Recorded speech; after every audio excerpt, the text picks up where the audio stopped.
যদি জানতো তো এলাকা কাঁপাইতো না, যদি জানতো তো জমিন কাঁপাইতো না। ও সেজদা দিতে থাকতো আর আরশকে কাঁপাইতে থাকতো।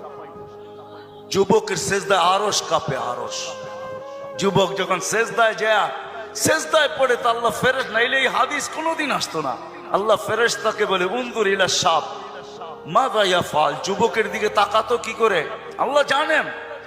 তো ফেরেশতা বলে জাআলা আজলাহু ওয়া মাজালাহু লিআজলিক, সবকিছু বিসর্জন দিয়ে আপনার কুদরতি পায়ে মাথা ঠেকায় দিয়েছে। তা আল্লাহ বলে হাদা আবদি হাক্কা, এ আমার পারফেক্ট বান্দা। ইন্নী উবাহি বিহিল মালাইকা, তোমাদের উপরে আমি একে নিয়ে গৌরব করি।